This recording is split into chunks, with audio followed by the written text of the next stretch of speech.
Well, good morning, and thank you ever so much indeed for joining us. We really appreciate it, so thank you. Thanks for having us. Absolutely, thank you. So we're here to talk about the 2022 Intelligence Summit. Just give us a little bit of an understanding, a little bit of a flavor, if you will, about how that came about. Yeah, so I'll start, Kev, if you don't mind. Please.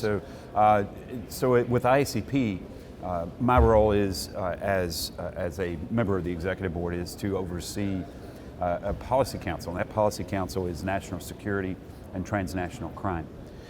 So part of that is two committees that are very focused on intelligence and security, and that is our Transnational Crime Committee as well as our Homeland Security Committee. And so those committees were raising a concern about where we were in the intelligence space.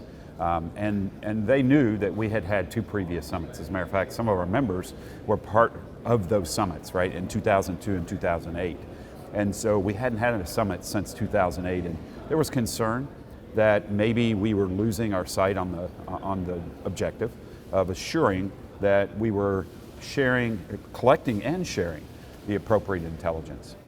Yeah, and I would just carry on with that the threats that the law enforcement community face today are unprecedented, right? Everything from terrorism to drugs and gangs, rising violent crime, cyber threats, it's much more complex than it has been in some of those earlier summits. And so this was a great opportunity that I think we collectively recognized and listened to our partners that we needed to come together, really reevaluate where we were at, what opportunities and actions we could take. And under Secretary Mayorkas' leadership at DHS, we thought it was an absolute great opportunity to partner with the IACP to really advance some of these efforts and take a hard look at what we're doing and how we can make it better. So let's look at what you found, what your key findings were. So what did you find? I'll jump in. So the summit itself focused on 6 key strategic areas: governance, communications, resources, training, technology, and our policies. And so what we really focused the summit on was discussing those issues, where we were at, where we had opportunities to improve them, and ultimately the summit and the discussions that took place there led to a series of after-action reports. And I like to say that's where the real work begins. How are we actually going to execute and implement the recommendations that were discussed by our partners?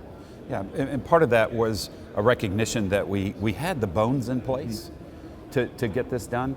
But the focus of the work of those groups, things like the Coordinating Council, the CICC, it was a working operating organization committee, but not the emphasis that it had once had seemed to wane, and their focus seemed to get a little scattered, and so that was part of the recognition of kind of reinvigorating the purpose of the structure that was built.